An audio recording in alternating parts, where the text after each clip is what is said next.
Doctor had tested 847 different species in her 3 centuries of work. She knew what to expect from carbon-based life forms. She knew how much weight a being could lift based on their muscle density. She knew how long they could run before their bodies gave out. She knew the limits of biological matter because those limits were universal, or so she thought. The human stood in the testing chamber, wearing the standard gray suit that monitored every vital sign. Commander looked ordinary. She had no claws, no armor plating, no enhanced sensory organs. Her bones were calcium-based and fragile compared to most species. Her skin was thin and easy to pierce. The preliminary scans showed she was average for her species, perhaps slightly above in cardiovascular fitness. Assistant, a young named, checked the instruments. All systems ready, doctor. Standard endurance protocol. Yes, begin with level 1. Settled into her observation seat, her head tentacles curling with anticipation of another routine examination. The treadmill started slowly, began to jog. Her heart rate increased to 120 beats per minute, which seemed absurdly fast too. Most species had resting heart rates between 30 and 50 beats per minute. Humans apparently operated their cardiovascular systems at nearly triple that rate constantly. 1 hour passed, continued running. Her body temperature had risen to 38 degrees Celsius, which would cause heat stroke in most species. She was sweating profusely, losing water at an alarming rate, yet she maintained her pace. Increase to level 2, ordered. The treadmill incline raised, the speed increased. The breathing became heavier, but she adjusted her stride and kept going. 2 hours, 3 hours, 4 hours. Check the readings again. Doctor, her muscles should be failing by now. The lactic acid buildup alone should have forced her to stop. I see that, leaned forward. The human's legs continued pumping. Her face was red, her body drenched in sweat, but her pace hadn't slowed. Increased to level 3. At level 3, the gravity in the chamber increased to 1.8 times standard. Most species couldn't walk under that pressure, let alone run. Stumbled for 3 steps, then found her rhythm again. Her heart rate spiked to 190 beats per minute. The medical monitors shrieked warnings about cardiac stress. Doctor, we should stop this, said nervously. Wait, watched the human's face. Pain was written clearly in her expression. Her jaw was clenched, her eyes were narrowed, but she wasn't slowing down. What is she running on? 6 hours into the test, finally slowed to a walk. Immediately stopped the treadmill.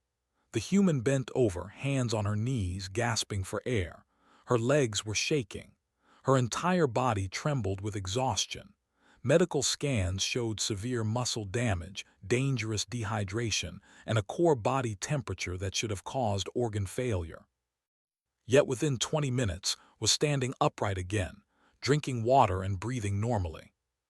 Remarkable recovery time, muttered, making notes. Proceed to strength testing. The strength tests revealed humans were stronger than they appeared, but nothing exceptional.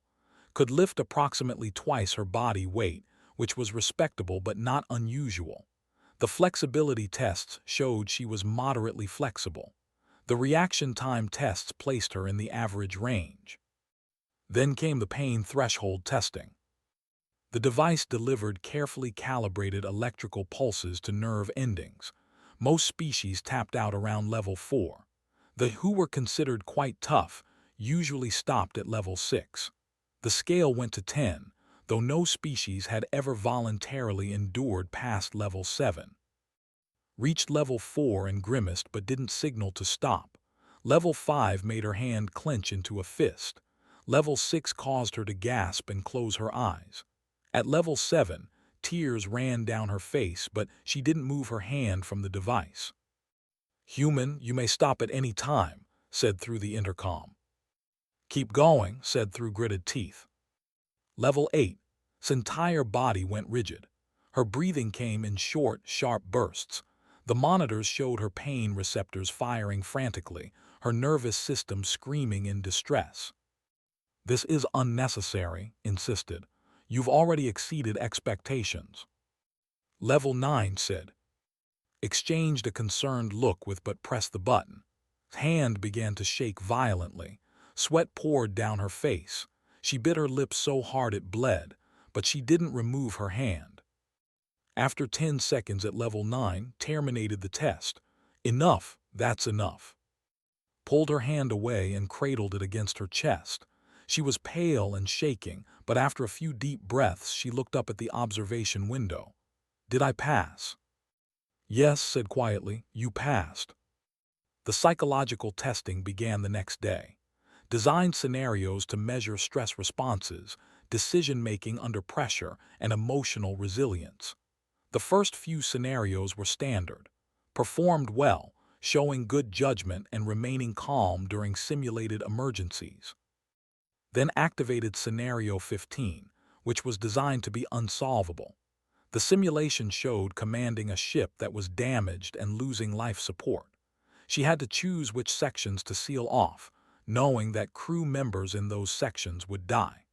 Most species became paralyzed by the moral weight of the choice or refused to make any decision at all. Made her choice in 45 seconds.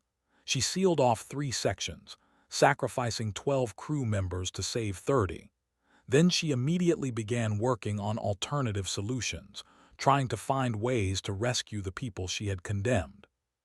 When the simulation ended, sat in silence for a moment. Those numbers will haunt me, she said softly, but making no choice would have killed everyone. Made careful notes. Humans apparently could make impossible choices and carry the weight of them. That was valuable but not unprecedented. Scenario 23 said. This scenario was meant to measure survival instinct versus protective instinct. The simulation showed trapped in a damaged facility with limited oxygen.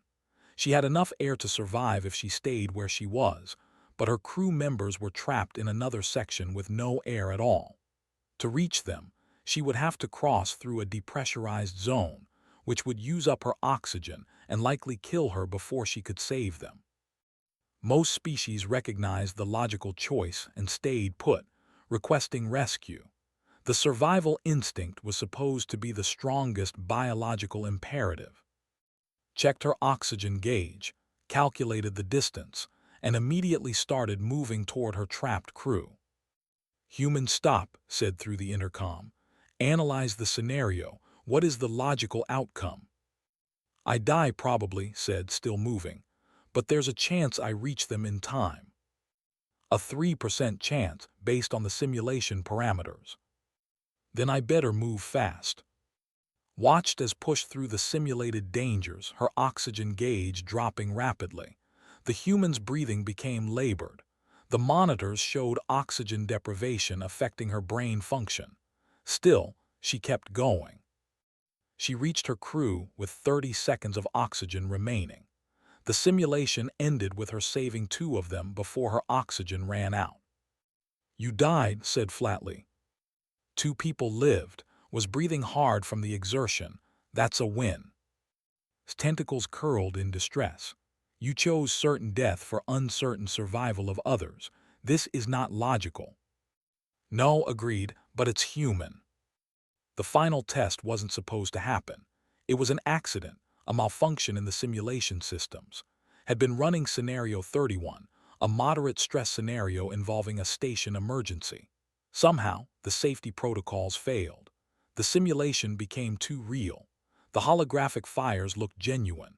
The screams of the trapped crew members were perfectly rendered, and the pain experienced when she burned her hands trying to open a jammed door was entirely real. Tried to shut down the scenario, but the systems weren't responding. Kill the power to the chamber. In the testing room, didn't know the test had malfunctioned. She believed everything she was experiencing was real, and her fellow crew members were dying. Watched in horror through the observation window as threw her full body weight against a reinforced door. The door didn't budge, but shoulder made a sickening crack. She staggered, then charged the door again, and again. The door is reinforced titanium alloy, said, frantically working on the control panel. She can't possibly. The door bent. His hands were bleeding. Her shoulder hung at an odd angle. The sensors showed at least 3 broken ribs. Her pain receptors were firing so intensely that most species would have lost consciousness.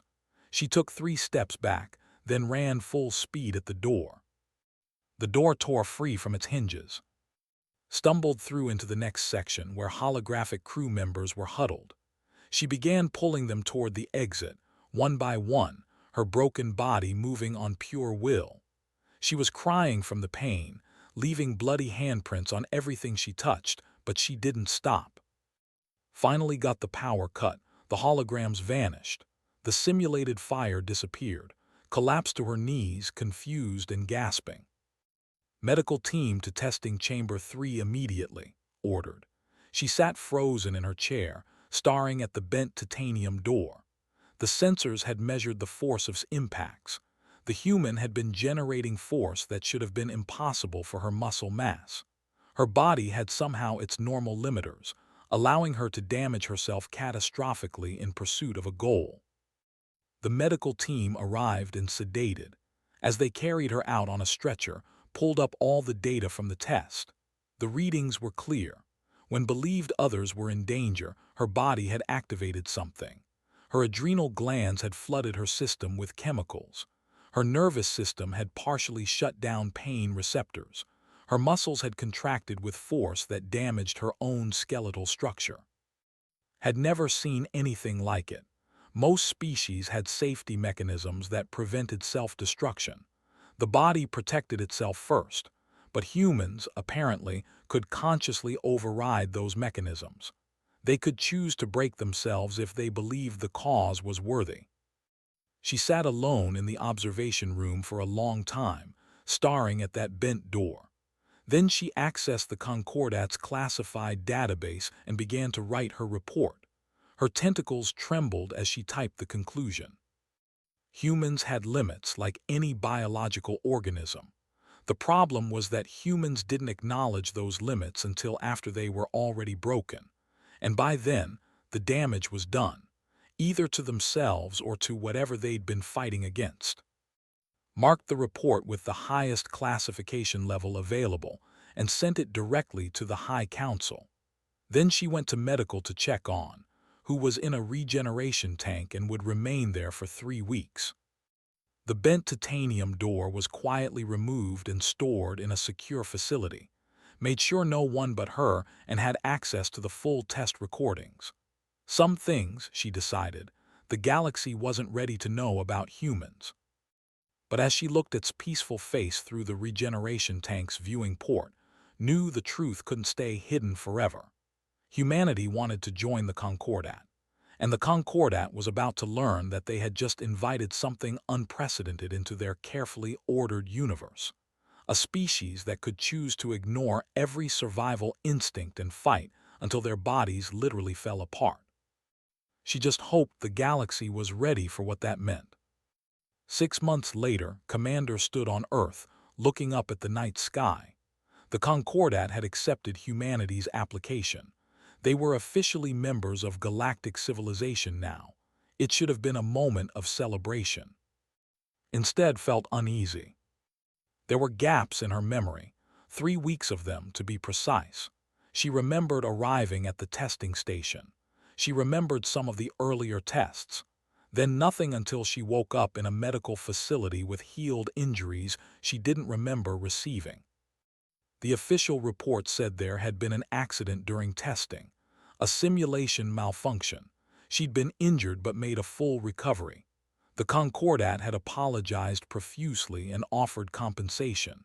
Everyone told her how lucky she was, but had been in intelligence work before joining the diplomatic corps.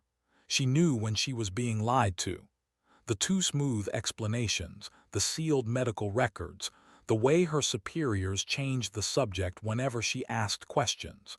Something had happened on that station, and someone wanted it buried. She pulled out her personal tablet and began digging through her own files. Her ship's computer had backed up her vital signs continuously during the testing. Those backups should still exist somewhere in her personal archive. It took her 3 days to find them. The files had been moved, encrypted, and flagged with security restrictions, but was persistent and knew the right people. She finally accessed the data and began reading through her vital signs during the testing period. Her heart rate had spiked to 215 beats per minute during one test. Her pain receptor readings had maxed out the sensors. The force measurements from one test showed her generating impact force that should have been impossible, and the medical scans after the incident showed injuries consistent with extreme self-inflicted trauma. Sat back processing the information. She'd hurt herself badly during that test, badly enough that they'd suppressed her memories of it. Why? Her communication console chimed. A message from an unknown sender, heavily encrypted, ran it through her security protocols before opening it. The message was brief. You deserve to know the truth. They're afraid of what you can do, what all humans can do. Meet me on station 442B if you want answers. Come alone, doctor. Stared at the message for a long time. Every instinct told her this was dangerous. Meeting alone on a distant station could be a trap. It could be espionage. It could get her court-martialed. But those missing 3 weeks gnawed at her. She needed to know. She booked passage on a civilian transport using personal leave time. 2 weeks later, she arrived at station 442B and followed the coordinates doctor had provided. They led to a small observation lounge in the station's civilian quarter. Doctor was waiting, her tentacles curled nervously around a data pad. The looked older than her file photos suggested, tired in a way that transcended species. Commander, thank you for coming. You said I deserve the truth. Sat down across from her, keeping her posture relaxed but alert. About what happened during my testing. About what you are, corrected. She slid the data pad across the table. These are the full test results, the ones I filed with the High Council, the ones they immediately classified and buried. Picked up the pad and began reading. As the data scrolled past, her expression remained neutral, but her hands tightened on the device. The endurance tests where she'd run for 6 hours. The pain threshold tests where she'd endured level 9 stimulation. The psychological scenarios where she'd chosen certain death to save others. And finally, the malfunction scenario where she'd broken her own bones to tear through a reinforced door. I did this, his voice was quiet. You did, and that wasn't even the most disturbing part. Pulled up another file. After you recovered, we ran similar tests on 11 other human volunteers. Different backgrounds, different ages, different levels of physical fitness.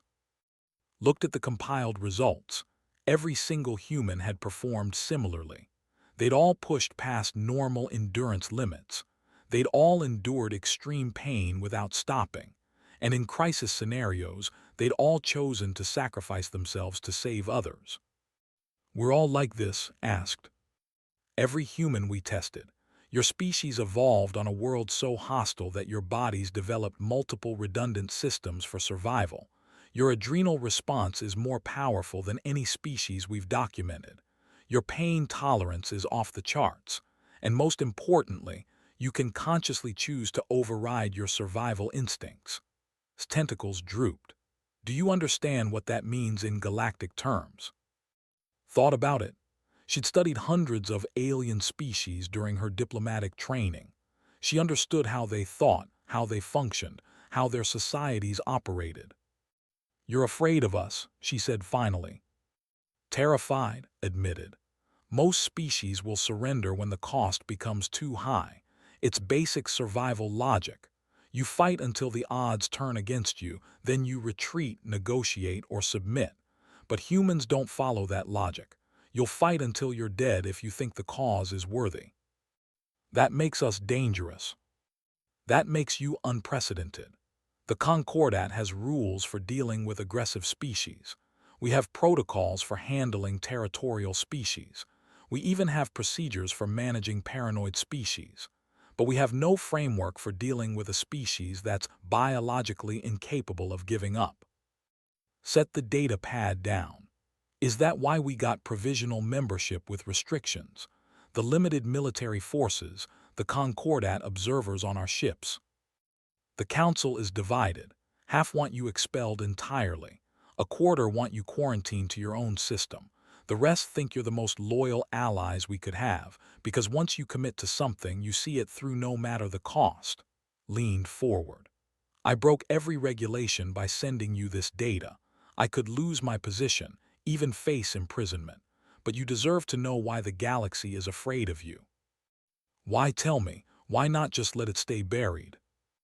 Because the data is already leaking. A technician fragments before I sealed the files. Those fragments are spreading through the black market, and there are species out there who don't see your capabilities as frightening. They see them as useful. Felt a chill run down her spine. Someone wants to weaponize us. The Empire has been making overtures to your fringe colonies, offering technology, trade agreements, cultural exchanges. They're subtle, but I know what they're doing. They want to study you, learn your limits, and find ways to use you against their enemies. And the Concordat knows about this.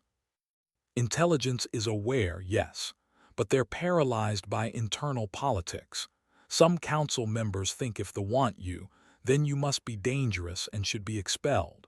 Others think we should tighten restrictions on humanity to prevent any alliance with the...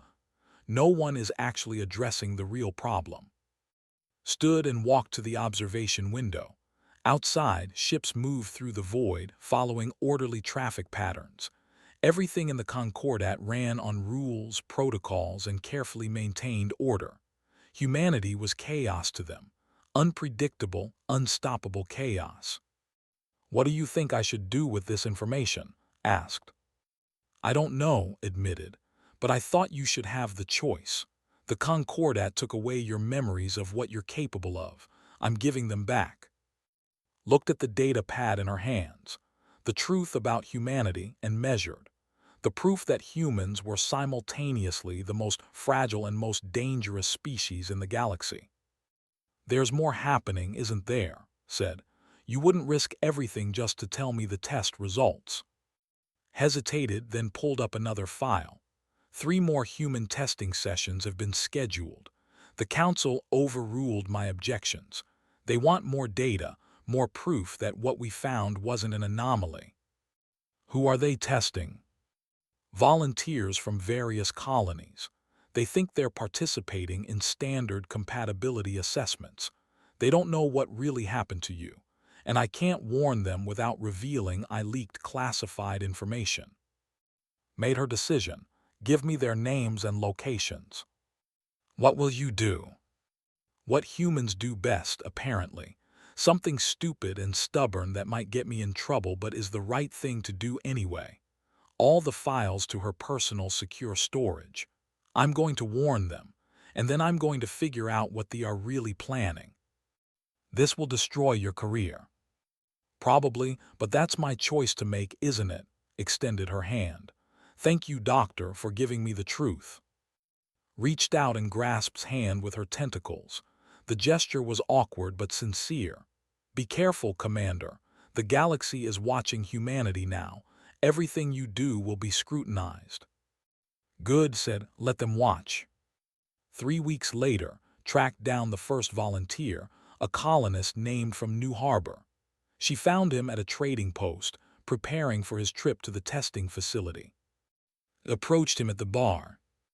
"That's me," was a big man built strong from years of mining work. "Do I know you?" "No, but I know where you're about to go and what they're going to do to you there." Sat down beside him. "I'm Commander. I was the first human they tested, and I need to tell you some things they didn't put in the volunteer briefing." Listened as explained what had happened to her. She showed him the data, the injuries, the psychological tests designed to push humans past their breaking points. As she talked, she watched his expression shift from skepticism to anger. "They're going to do that to me, break my bones and make me think people are dying."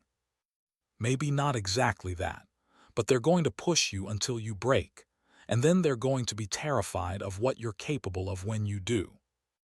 So what are you suggesting? That I don't go? I'm suggesting you go, but you go prepared. Know what they're looking for. Control how much you show them. Because right now, the Concordat sees us as unpredictable weapons. We need to show them we're more than that. Finished his drink. You're asking me to manipulate scientific tests. I'm asking you to protect humanity's future. There's a difference between showing them our capabilities and showing them our limits. If we prove we can control ourselves, they'll fear us less. And if we can't control ourselves, thought about that bent titanium door, about the feeling of running past exhaustion, about choosing to die for strangers. Then maybe they're right to be afraid. Agreed to be cautious during his testing. Moved on to the next volunteer, then the next. Most of them listened. Some were angry at her interference. One refused to believe her until she showed him the classified reports. But word was spreading in other circles too. The leaked test fragments had reached the Empire, and they'd begun their analysis. Their conclusion was very different from the Concordats. Where others saw danger, they saw opportunity. The ambassador, a veteran named, arrived at a human fringe colony called Redemption Point. The colony was independent, loosely affiliated with Earth's government but autonomous in practice, perfect for making quiet deals. Met with the colony governor in a private chamber. "Your people are remarkable," he said, his translator rendering his growls into smooth standard language. "The Concordat fears you, but we see your potential." Governor Sarah was a careful woman who'd led Redemption Point through 3 difficult years on the edge of civilized space. "What exactly do you see, Ambassador?" "Allies, partners. The Concordat keeps you on a leash because they're afraid. We would offer you freedom, technology, resources. All we ask is cooperation." "What kind of cooperation?" "Training exercises, cultural exchange. We want to learn from you, your persistence, your determination. And in exchange, we'll share our military technology, our defensive systems." Sarah wasn't naive. "You want to study us like the Concordat did. You want to know how far we can be pushed." "We want to know how far you can push others," corrected. "The Concordat is weak, divided. Their rules strangle progress. But together, humans and could reshape the balance of power." "I need to think about this." "Of course, but think quickly, Governor. The Concordat is already planning more restrictions on humanity. Soon, they may decide you're too dangerous to allow any freedom at all." After left, Sarah immediately sent an encrypted message to Earth's government. But she also sent one too, whose reputation for uncovering uncomfortable truths had spread through the diplomatic community. Arrived at Redemption Point 4 days later, Sarah showed her recordings of the meeting with. "What do you think?" Sarah asked. "I think they are playing a dangerous game. They want to see us fight, probably against the Concordat." Replayed part of the recording. "Notice how he frames everything as us versus them. He's trying to make you feel alienated from the Concordat." "Aren't we? They're testing us like lab animals and restricting our rights because they're afraid." "They're afraid because they don't understand us. They understand us even less. They just think they can use us." Leaned back in her chair. "Have you heard about the additional testing?" "Rumors, nothing confirmed." "It's confirmed. They're testing more humans, trying to figure out if we're all the same or if I was an outlier, and every test just confirms their fears." Pulled up the data on her tablet. "We're in an impossible situation. If we show weakness, they'll think we lied about our capabilities. If we show strength, they'll fear us more. And if we ally with them, we prove we're exactly the threat they think we are." "So what do we do?" Had been thinking about this for weeks. We stopped letting others define what humanity means. The Concordat tested us to find our limits. They want to weaponize us, but no one's asking what we want. What do we want? To be treated as equals, to have the same opportunities as any other species, and to show the galaxy that our strength isn't about being dangerous. It's about being dependable. Sarah considered this. How do we prove that? We wait. Eventually something will happen. Some crisis, some challenge. And when it does, we respond in a way that shows we're not the monsters they fear. We're the allies they need. That's not much of a plan. It's the only plan we have. Because the truth is, they're not entirely wrong to be afraid. We are dangerous. We just need to prove we're dangerous in the right ways. Left Redemption Point and continued her unofficial mission of warning the other test volunteers. She traveled from station to station, always one step ahead of official notice. Her superiors on Earth were starting to ask questions about her activities, but she had enough friends in the right places to keep moving. Meanwhile, the second round of testing was completed on 442B. Doctor submitted her findings to the High Council. The results were consistent with the first tests. All humans demonstrated the same capabilities. All of them could push past normal limits. All of them chose self-sacrifice over self-preservation when they believed lives were at stake. The High Council met in emergency session. Representative of the collective stood to address the chamber. These results are clear. Humans are biologically incapable of surrender. This makes them unstable, unpredictable, and fundamentally incompatible with concordat values of measured response and diplomatic resolution. Representative of the Luminous Council disagreed. These results show humans are the most loyal allies we could hope for. Their inability to abandon their commitments makes them trustworthy. It makes them fanatical, countered. The debate raged for hours. Finally, the Concordat's High Chancellor called for order. The question before us is simple. Do humans represent a threat to the Concordat's stability or an asset to its security? Neither, said a new voice. Ambassador stepped forward, uninvited but unchallenged due to diplomatic protocol. Humans represent an opportunity, and if the Concordat is too afraid to embrace that opportunity, the Empire will. The chamber erupted in outrage, continued over the noise. We have already made contact with several human colonies. They are interested in our offer of partnership. And why shouldn't they be? You treat them like dangerous animals, while we offer them respect as warriors. High Chancellor silenced the chamber. Ambassador, you overstep. I speak truth. The Concordat's fear is pushing humanity away. Soon they will have to choose. Join with species who appreciate their strength or stay shackled by those who fear it. Watch the proceedings via encrypted feed from. The trap was springing exactly as she'd predicted. They were forcing a crisis, trying to split humanity from the Concordat. She sent a message to Earth's government. They are about to make their move. They'll provoke an incident to force our hand. We need to be ready. The response came back within hours. What kind of incident? The kind designed to make us show exactly how dangerous we can be, and we can't afford to take the bait. But even as sent the warning, the fleet was moving. Their target was New Harbor's home colony, a small settlement lightly defended, perfect for their purposes. Once ultimatum reached New Harbor 3 days later, the galaxy watched. Every species, every government, every intelligence service monitoring the situation. This was the moment that would define humanity's place in the Concordat. And the miner had warned weeks earlier, stood with 300 other colonists preparing to defend their homes against a force that should have crushed them easily.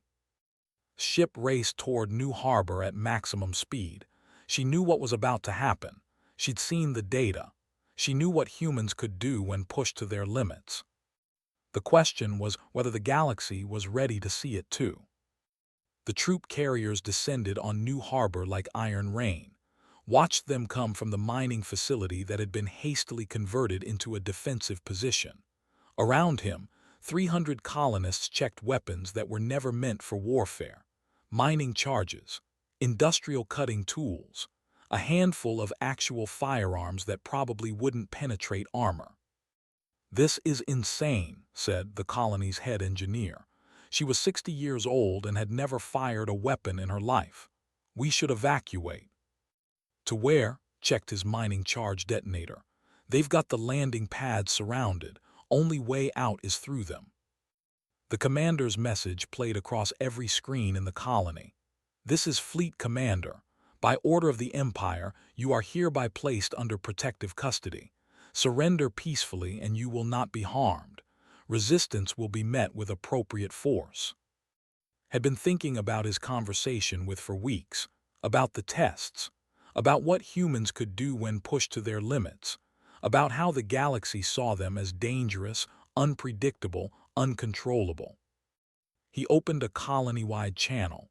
Everyone listening, we all knew this day might come. They want to test us, see what we're made of, show the galaxy that humans are exactly the threat they think we are. He paused, watching the carriers land. But Commander told me something when she warned me. She said we need to show the galaxy we can control ourselves, that we're not just dangerous, we're dependable. So here's what we're going to do. We're going to defend our homes. We're going to show these bastards that humans don't surrender, but we're going to do it smart. We're going to make them regret coming here, but we're not going to become the monsters they expect. The first troops deployed from the carriers. 200 soldiers in full combat armor, carrying weapons that could level buildings. They advanced in perfect formation toward the main settlement. Triggered the first mining charge. The explosion collapsed a canyon wall blocking the main approach route. The troops paused, then began moving around the obstacle. As they did, colonists opened fire from concealed positions. The weapons were inadequate, but the terrain was familiar. Home field advantage. A soldier aimed his weapon at a colonist position. Return fire sparked off his armor.